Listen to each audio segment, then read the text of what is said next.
Because listen, it's 8 out of 10 practices are being embezzled upon.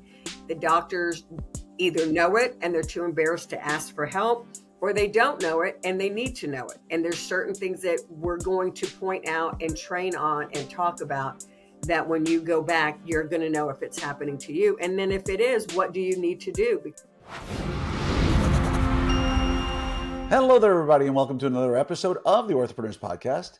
Today, we're joined by a friend, somebody I've worked with, or actually, she's worked with me, and we're going to get into some really good conversations, some common sense conversations about practice, blind spots, things you should know about, and ways that perhaps you can correct them a little bit. So please welcome to the show my friend, consultant extraordinaire, Ms. Can I call you Ms.? Ms.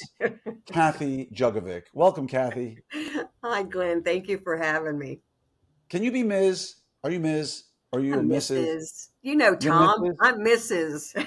I know. I've been corrected. You know, when I was growing up, I was told my mom was an attorney, right?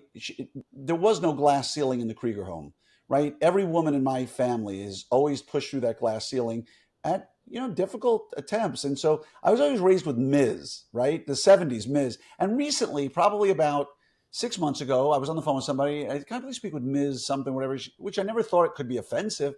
I'm Mrs. something, and don't you forget. I'm like, okay, Mrs. whatever. I'm sorry. Don't get angry at me. So anyway, Mrs. Cathy Jugovic, welcome to the show. Thank you. Nice to be here.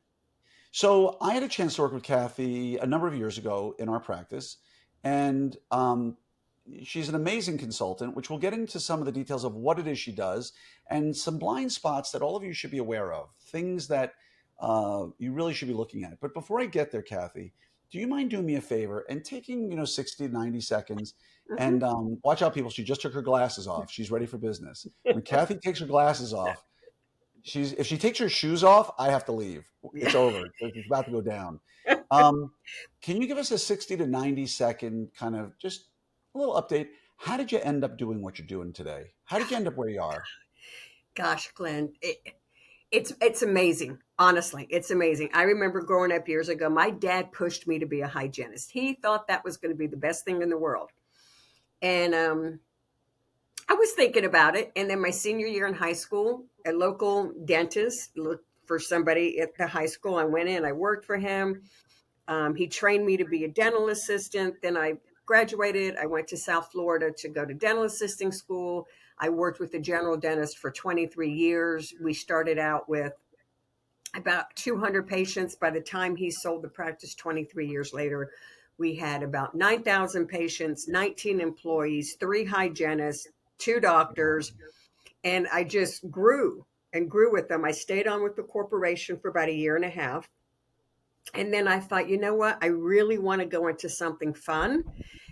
And I said, it's got to be orthodontics. And so in 2000, I went into orthodontics and haven't looked back. Absolutely loved it. I worked for 2 really, really great orthodontists that taught me everything about orthodontics. And then 15 years into ortho, I said, consulting company, I have all these systems and protocols and knowledge that I can be sharing with other people out there. And nice. That's what happened. I went out with a business partner, opened Embrace Your Practice in 2015. And we stayed together for about 8 years. And then we broke away and I went out under just my name, Cathy Jugovic Consulting, because everybody knew me. And that was, I guess, 2 years ago, something like that, maybe going on 3. And I love what I do. You know me. I love what I do. And I have people saying, when are you going to give it up? When are you going to hang it up? I said, why? I love what I do. I'm not going to hang it up. I love what I do. I've worked with probably 400 different doctors over the course of all these years. I have great relationships, great friendships. And you know what? As long as I can still hop on a plane with a suitcase and my printer and my computer, and I'm gone about 3 weeks out of the month. I'm home for 2 or 3 days, and then I'm gone for 2 or 3 days. I'm home for 2 or 3 days. So I have no intentions on giving it up. I just love what I do. It keeps you young. I travel a lot. You travel way more than I do. I'd love to know how many hotel nights you get a year, because I think the number would astound people how many nights you stay in a I think hotel. I just looked at Marriott because I do stay at Marriott's. I am an elite titanium member. I think I have about 772. Over, you know what kind of time frame that is? God, I want to say in the last, well, because at the end of the year is when it starts back up. But you got to remember, sometimes I'm in a hotel for 2 to 5 nights. Sometimes I have two rooms, depending Ah, if a got it. team member goes with me. So all that goes Got it. under my membership number. But you do travel a lot. And by the way, now that you Do. told me your story, your background, which I didn't know, you totally have that look of a hygienist. Like, I could totally see you being a hygienist in a practice. That's not an insult. You got that look about you. I just need to see a pair of readers hanging around your neck or loops. And do you drive an Acura? I just have to ask, because all No, hygienists drive Acuras. I It's don't. true. They used to only drive Acura TLs. It was the most hysterical thing. Um, so cool. Let's talk a little bit about my experience with you. You came into the office, and as you said, the aforementioned printer gets put on the desk, and before you know it, you are going through reams of paper, reams of paper. Yeah, And I am a numbers guy. Like, I will spin people's heads with numbers. You are probably the only person I've ever met, who comes to an office who, number to number is my match. Like, you love numbers. I You love do. numbers with a pencil or a pen and a highlighter and a ruler. Like, that's Yep. your well. So when you come into a practice and you plug your printer in and you start running numbers, well, I know what you're doing, but can you tell everybody out there, what are you doing when you're running all the practice numbers? And are there certain ones that really jump out to you right off the bat? You got to get into those. A- Absolutely. And now I'm trying to run those numbers before I come on site. So I get the login before I come on site. But I want to look at your overextended treatment time patients. I want to see how many people are over their treatment time. I want to look at your insurance AR, what's past due. I want to look at your patient AR, what's past due. I want to look at your active patients without a future appointment, your will call back or your pending, your growth guidance. I want to look at those numbers because that tells me if your team is working those reports on literally a daily basis. It has to be a daily basis. It can't be once a month, once a quarter. They'll get out of hand. That's what I want to look at because I want to know what I'm coming into and who I'm going to have to train and how much training is going to have to be done because I sit right next to the person that I'm training. I don't Right. do it by video. I sit right next to them. I listen to how they talk to patients. I listen how they make that phone call to collect a past due. Those are the things that I want to look at because again, docs are back there working. They don't really know if they have a really good practice administrator or office manager that is holding the team accountable, then they know. But there's a lot out there that they're not holding them accountable. And that's what a lot of docs bring me in is to help clean up the reports, help with the insurance, help with the patient, and look at the overtreatment time and figure out how are we going to get these patients finished that you're sitting here and seeing that Johnny's not wearing their rubber bands or is not coming in. That's not fair to the practice to be continuing seeing them. And most doctors don't want to charge extra for that. And I tell them it's in your contract that they signed. You know what? If it's no fault of your own, you're going to have to start charging. Yeah. And you just scared the heck out of a bunch of doctors when you heard running reports daily. Like, look, let's be honest. Most doctors are scrambling to just get a regular staff, a full staff. I Mm-hmm. myself am working three people shorthanded for the last 4 to 6 months, right? The pool of people we can get out there is, in my opinion, you've been in dentistry and ortho for many years, just like I have. In the last 3 to 4 decades, since I first started in dentistry, the quality of individual is radically, radically different. Their commitment to the practice is radically different. Mm-hmm. Even I would dare say sometimes the intelligence is radically different. So doctors out there, when you're saying run a report daily, there's people right now listening to this are like, really? So how do doctors do it with diminished staff? Is there a secret to this? Are there certain practice management softwares that'll do it automatically for you? No, you can't do it automatically. You have to have somebody do it. But I give a list to my docs that I work with of what reports they need to be looking at. And I'm like, this is what you need to be looking at. But again, you have to, until, like, we'll just talk about the financial reports. The insurance report I like ran on the 2nd and the 16th of the month. Same thing with the patient accounts. Don't offer more than 3 auto pay dates: the 5th, the 10th, and the 15th. That way, your financial coordinator has from the 15th to the end of the month to get all that are past due or declined. But then again, at the end of the month, that AR report needs to be put on the doctor's desk for the doctor to look at it. And if he's not looking at it, at least the office manager or the practice administrator should be looking at it and asking questions about it. If you don't ask questions, whoever's working the report's going to say, oh, they don't look at it, so I don't have to work it as hard. You do. Yeah. You need to have a thumb on what's going on. Look, it's your practice. And I was just talking to somebody last weekend. I was in San Antonio at the meeting, and I was just talking to him. I said, if you don't ask what's going on, they'll think, oh, they're not looking at it, and I don't have to do it. I said, you have to know what's going on. You're not taught business 101.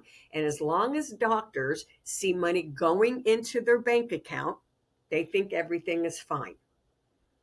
And let's Yeah. face it, there is money going in. But what is past due? How many patients are coming in? Are you running a daily collections for the next day to see who's coming in that is past due, or the credit card's being declined that we got to talk to? Because the best way to get it is when they're standing in front of you. Those are the things that have to be done. So it's not that one person runs all the reports. There's several reports, and different people on the team run those reports. Your clinical lead can be running the over treatment time length. Let your clinical lead run that. Review I that with mean, her. you raise so many questions that I can ask at this point. First one, what do you see as the role of today's orthodontist founder, right? What is the role of the orthodontist in the practice? Because what I always tell people is, from a general perspective, an orthodontist founder is to lead culture, to help create the foundational vision and mission, as well as steer the ship from a mission kind of perspective, to do good ortho, to kiss the babies and hug the moms, and to go be really good with the referring doctors, and to not micromanage, and to let everybody do their jobs effectively with some oversight. And now, as per the oversight, where do you see, if you're talking to a dentist out there, orthodontist out there, where should they be in terms of looking at reports? How long should it be taking them every day? What reports should they be looking at? Every day, they need to be looking at the daily production and collection, making sure it's matching the money in hand. Okay, That's where you're going to stop the stealing. If it doesn't right. match, something's wrong. Yes, they need to be out there meeting with the referring offices, steering the ship, making sure all the wheels. But that's where your next person in line is your practice manager. They have to work hand in hand. That practice manager really needs to hold everybody accountable. So you Right. have to have a very good practice manager that knows what they're doing and holds the team accountable. They have to be the one at the front desk to tell Sally, hey, you have 63 active patients without a future appointment. You need to work this. You need to make the calls. You need to send the text messages. You need to send the letters. And I set goals. Active patients without a future appointment, by the end of the month, there should be no more than 10 people on that report. And if there's more than 10 people, you got to know. So on the last day of the report, the scheduling coordinator runs that report and puts it on the practice manager's desk. And she's got to say what's going on with each one. Same thing with the patient AR and the insurance AR. Again, you have to have a strong office manager or practice administrator. I That, agree and that's what 100%. I pride myself. I was phenomenal. And I have so many clients that say, can I clone you? Or, you know what? I'm going to hire you to run my practice. And I said, you can't afford me, number one. And number two, Right. that's not what I want to do. I want to go teach other people how to do this. I want to clone Cathy. I want more Cathys out there to run successful businesses. But it's hard because those people aren't. Look, I don't mean this in any disrespectful way, but 25 years ago, I wouldn't say Kathy's are a dime a dozen, but if I put an ad out in the paper and wanted to get people in, I could find more Kathy's, because the people who are applying for jobs have the skill sets similar, not the same as what you bring to the table. Today, to find a Kathy, almost impossible. Would you agree Yeah. with that statement? Oh, absolutely. Absolutely. It is because there's so many people now that, they come in and I hate to say it, they're there for a paycheck. They are there for a paycheck. So those are the ones that they don't take pride in what they're responsible for. When I started in 2000 in ortho, we all took pride in the reports that we were responsible for and we had to answer to because that Yeah, was part of our job. It wasn't just greeting the patients, seeing the patient. That was part of our job and we all took pride in it. And I just think now, I don't know, and I don't want to say it's the younger people. It's really not the younger people. It's kind of like, oh well, if it doesn't work out here, I'll just find another job somewhere exactly. else. It's society. It's society in general. Um, you talk a great deal about operational efficiencies, right? Talking about how many people are over treatment time. Do you put a lot of weight on number of appointments for to finish a case, including emergencies?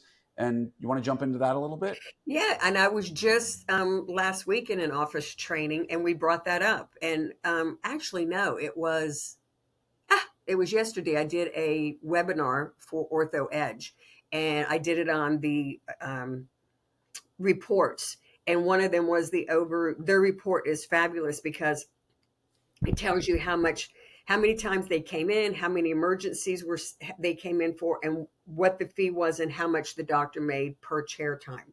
And that's what when I go into an office and I show them that report, I tell them, listen, a lot of people don't know the average fee price, however you want to say, that every time a patient puts their butt in the chair, it costs the doctor $375. That's average, depending on where you're at in the world. So the more they come in, the more emergencies you have, that dollar amount goes down. And at some point, the doctor is starting to lose money on it. So that's where I don't train in clinical, but I do talk about, before a patient leaves, make sure the wires are cinched in the back, feel them, make sure that nothing's loose. The wires are cinched and they're not going to come back because every time they come back, it costs the doctor money. So when I do talk to clinical, I tell them that is super important to do and not let them leave if you feel that there's a wire poking in the back because they're just going to come back in a week or so. And come back. Exactly. Exactly. There's no question about that. Um, so we found a good practice manager now, right? We hired the right person. They're in your office. They're doing good work.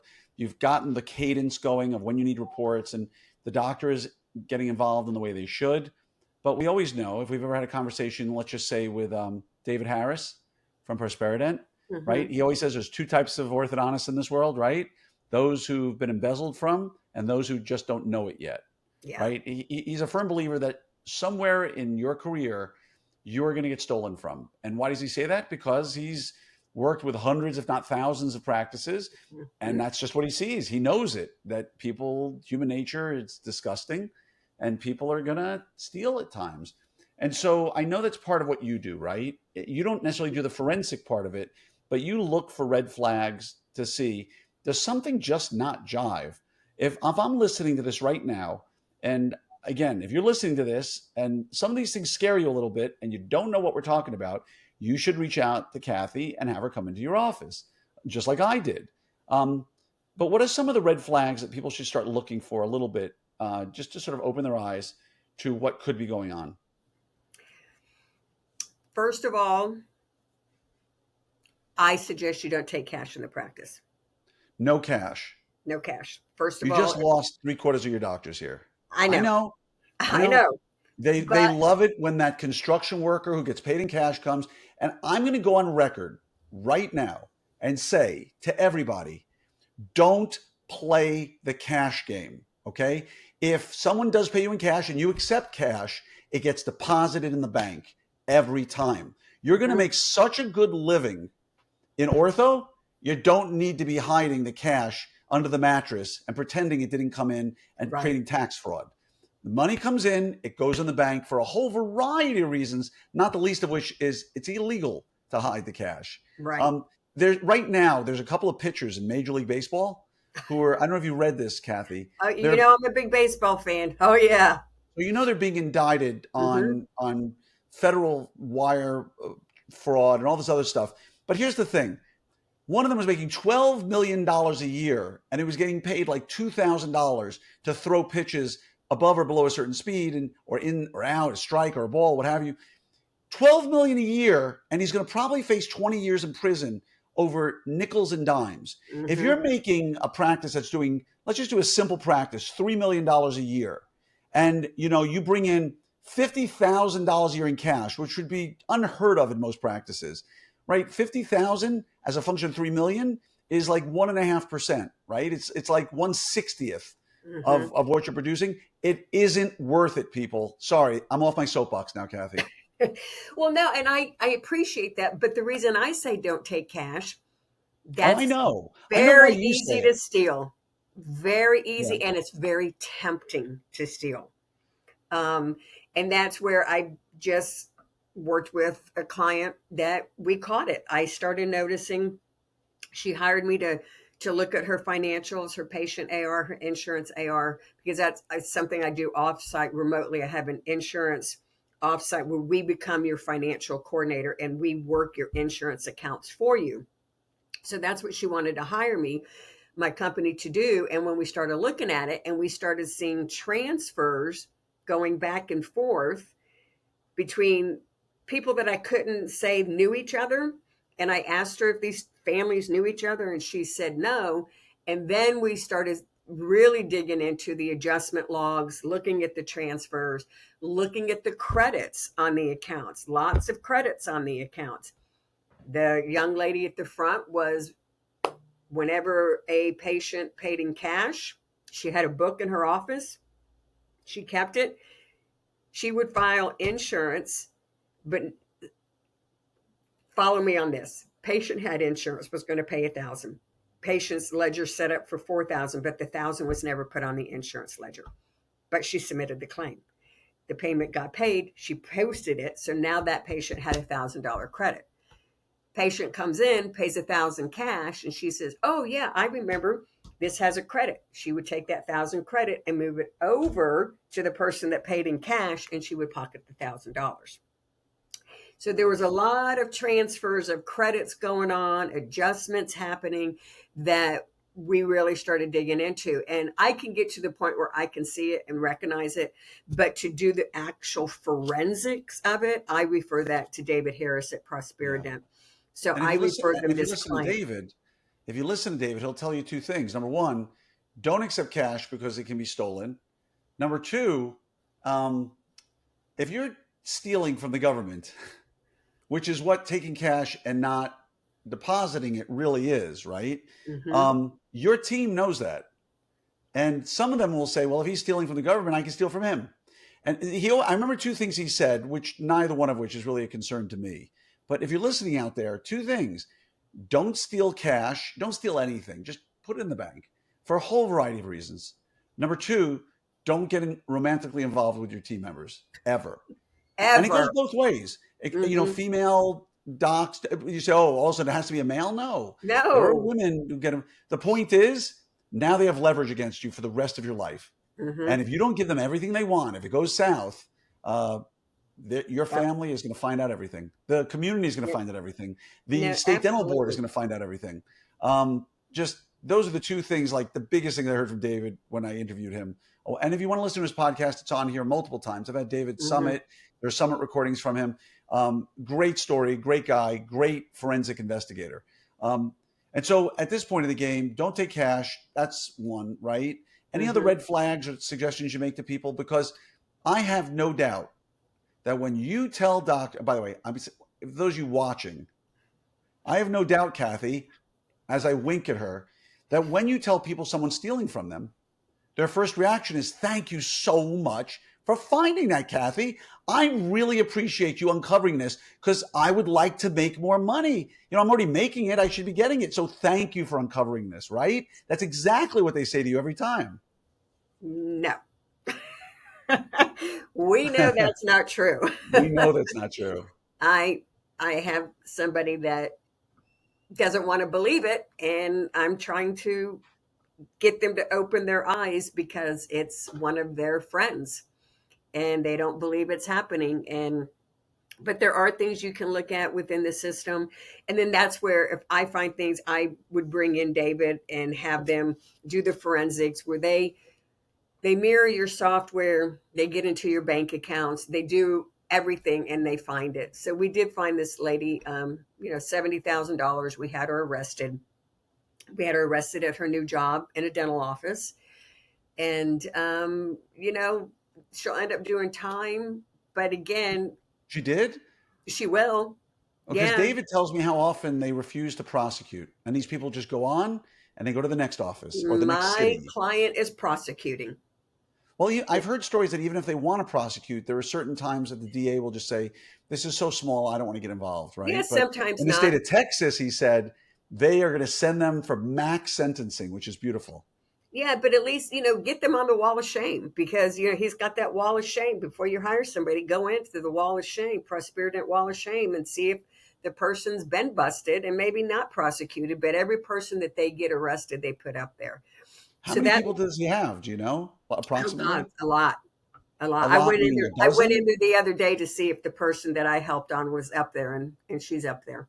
But was it like a dozen or two, or are we talking Oh hundreds? no, it's 50, 60. So people, listen to Yeah. what Kathy just said. If you're thinking of hiring somebody who's going to handle money in your office on any level, go to Prosperident's website and go look to see if they're on the wall of shame, right? The Hmm. worst that happens is they're not there. Great. It took you 3 minutes to check that out. Right. So we've talked about the reports you're running. We've talked about embezzlement, which again, you just don't call David Harrison Prosperident in for anything. You have to see a red flag, and Yeah. then you I bring him have in. to see something. And there's, What? go ahead. No, please. No, you go. There's just other things. The one person doesn't want to take lunch. I'll work through lunch all the time. They don't take time off. They don't take vacation. Look at your bank. Look at your merchant statements. See if there's any refunds that are being Yeah. given through your credit card machine. Look at them. Make sure they're on the day sheet. Check your day sheet. Just don't say, "Oh, my front desk is good." Check your end of day. Look and see what adjustments are making, what refunds are happening. There should be no refunds unless you've written a check. You should be writing a check for those refunds. Yeah, it's common sense. That's not so common, unfortunately. Hmm. Um, any other red flags or things you would say in a broad sense that doctors should be looking for, not just for embezzlement, but things that are important when they look at their practice every day or every month or every year, because we as a profession tend to not really be that involved. We delegate and let them take it over from there, and are way Keep more concerned about the class 2 corrector they're using. right. Keep track of your new patients that don't start. Your pending, your will callbacks. Check your conversion rate on a monthly basis. Stay on top. Put your finger on top of why. Hey, I saw 8 new patients today. How many started? Your treatment coordinator should be reporting in the next morning huddle. I saw 8 new patients. 4 went into OBS. 2 went into same day starts, and 2 are now in my pending. There should be accountable, and don't make it at the end of the month. Make it the next day while it's still fresh in your head. How many did, and well, what about that 10 o'clock that really needed it? Did they not schedule? What's going on? And why? That's really important, And why? because yeah, you want to know why. You want to know what's going on. um And I do that every single night. Before we leave the office, there has to be a report. Here's how many patients were scheduled for the day.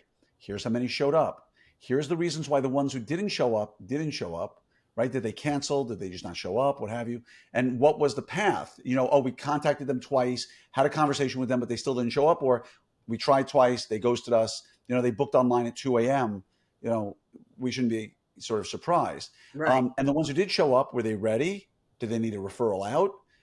Do they go into OBS? Are they going to see a Hmm. perio? What's the story there? And how many started? Like, I want to know, because at the end of the day, I want to know what's working, what's not in my practice. Because if I have 8 new patients, all of them are ready for treatment, and I had one start for the day, either I've got a TC who is not a closer, who has no clue, or the path of discovery one, as I call it, and discovery two, and all the things that happened in the new patient call and the transfer of data never happened, and they Right. didn't have a fighting chance, or this doesn't happen with me typically, or the doctor stayed in the room way too long and talked them out of treatment. Right? Right. Because the biggest mistake I see doctors do, and I'd love your feedback on this, particularly in younger doctors. When I coach doctors, I tell them, get in the room, do an appropriate exam, come up with a proper diagnosis, state what you're going to do and how long it's going to take, and turn it over to your TC and get out. Absolutely. And all too often, particularly with younger doctors who've been doing it less than a few years, patient comes in, they bring in their son, let's say 12-year-old Billy is there for braces, he's referred from Dr. Smith. This should be a slam dunk start. Mm-hmm. Slam dunk if he's ready. And the doctor comes in and they know that they love to do aligners because less visits, more efficiency, all the variety of reasons why aligners excel, in my opinion, over braces in the right patient. And so then they turn to mom and say, hey, mom, have you thought about aligners?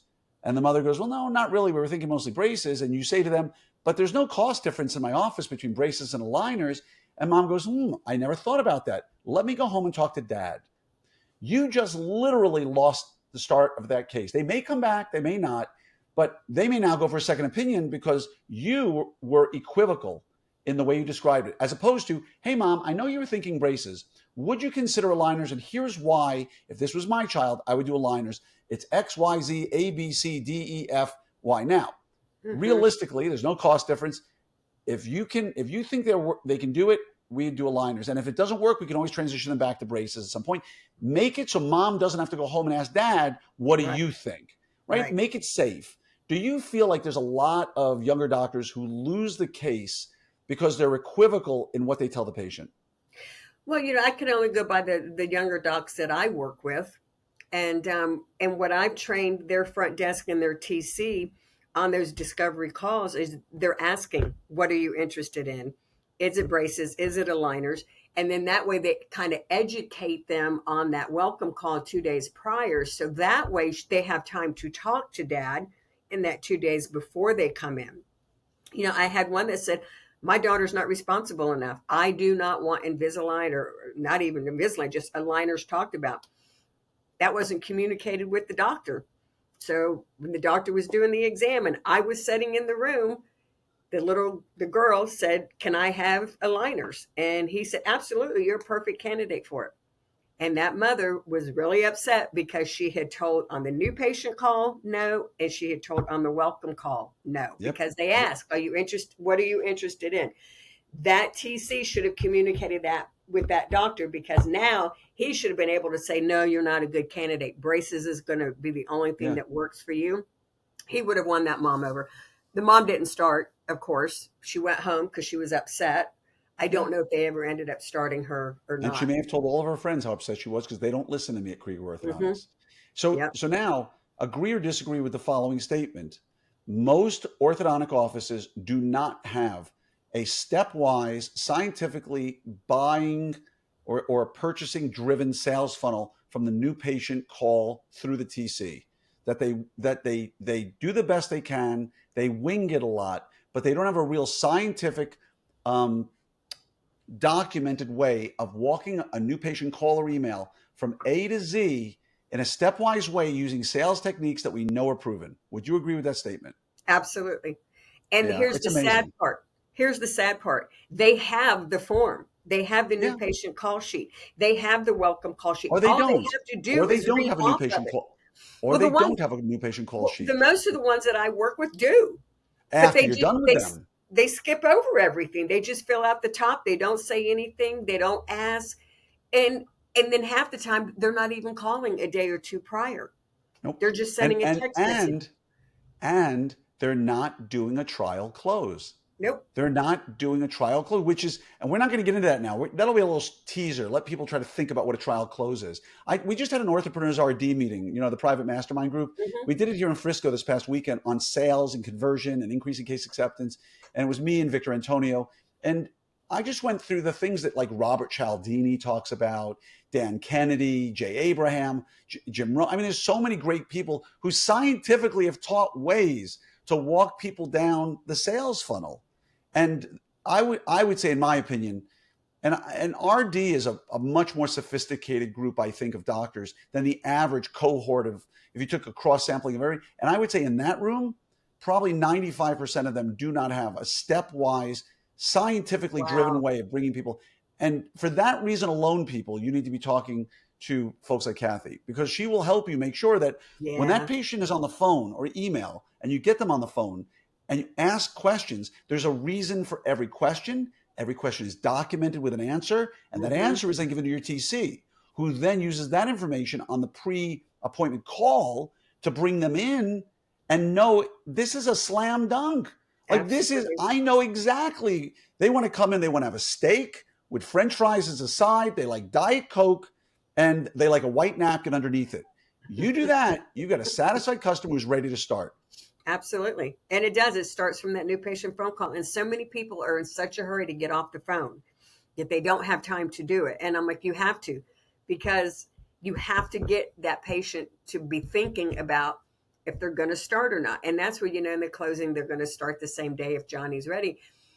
You're doing that to see what they're saying, but you're also letting the consumer know, hey, bring your checkbook, bring your FSA card, because they're going to start me. You don't want to say, oh, I didn't know you could start today. I didn't bring my HSA card. That's another reason I tell when I train. It's a little seed you're planting, like, oh, if they can start, I better bring some money. I better know that I can pay and not have to say, no, I didn't bring the money because I didn't know you could start. And I'm going to have to, come back next week. So it's a lot of the seed planting in the new patient call and the call that the TC makes Hey, that by the way, really you important. know, Kathy, when you bring little Glenn in for his appointment on Tuesday, I was just curious, is there anybody else at home who might want a complimentary Invisalign or braces consultation? Hmm. If you get 99 no's and one yes, it costs you nothing. Yep. Bring them. And it We'll takes scan them 10 real seconds to quick. ask the question. And if Hmm. you're into airway, if that's your thing, right, which I certainly, I train with the Stanford team, I'm into airway. Is there anybody at home who would like a complimentary Invisalign or braces evaluation or Hmm. a pediatric sleep evaluation, or airway, however you want to put it, or I don't know, Botox Let them know evaluation, what you whatever you want do. to. Yeah, absolutely. Yeah. So, but they're not asking. And Mm-mm. last but not least, is your front desk comfortable asking that question? Doctors, go ask your team and say, are you comfortable asking this question? And then record them on video without them knowing it. Well, I was going to say, if they're using a form, have somebody call and make a fake appointment. Yep. And, Yeah. and And sometimes record it. we do that. We follow the form and we mark what they're not asking as we're going through it.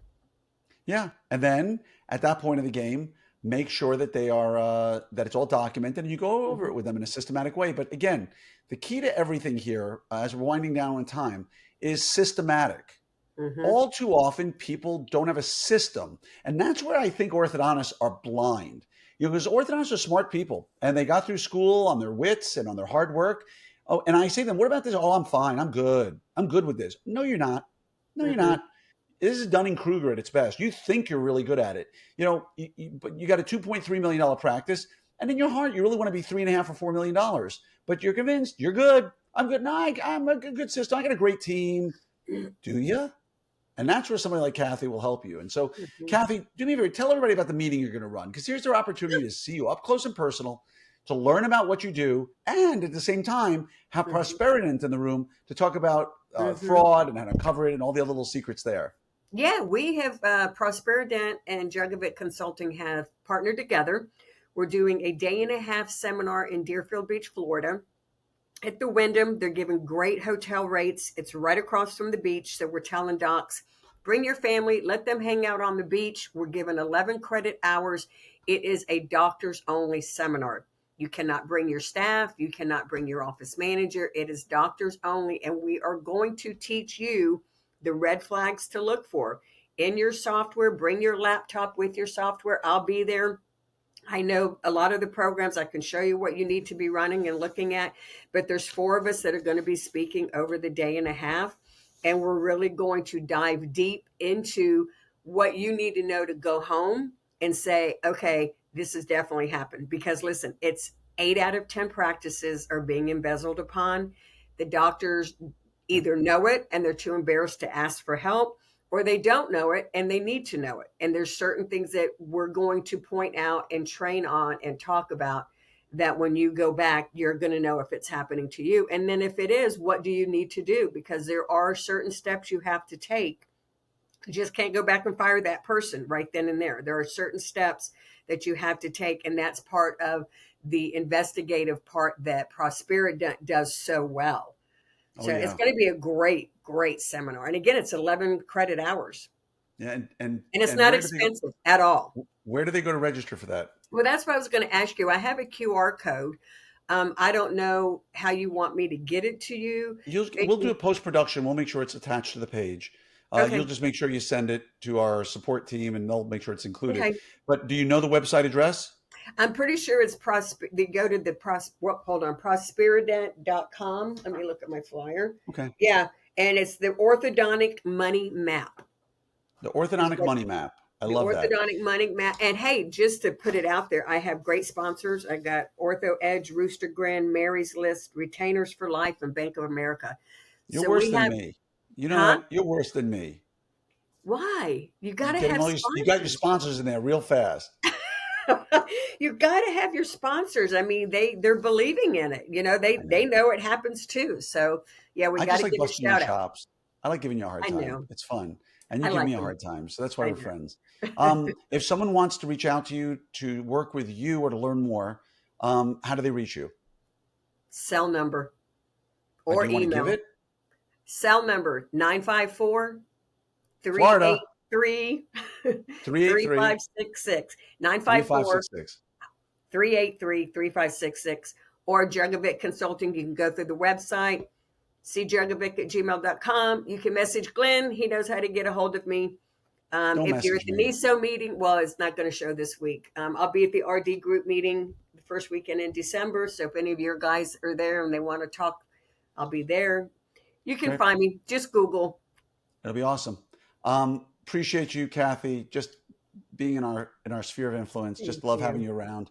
Love the work you do. Love that you love numbers because that's where we have fun. I And know. just appreciate all the good work you do. So thank you for being Thank here today and helping everybody get a little bit of an insight in terms of some of the things they should be doing on a regular basis. Absolutely. And you know, if you got docs that are going to sell, they need me to make sure their reports are cleaned up so they know exactly what they're selling. And if you have docs that are buying, you know, get the reports of the seller and let's look at them so I can explain what it is that you're getting. You know, Yeah. that has a lot to do with it as well. She's the real deal, folks. So thank you, Cathy, for being here and have a Thank wonderful you. day. Thank you. You too. Thank you again.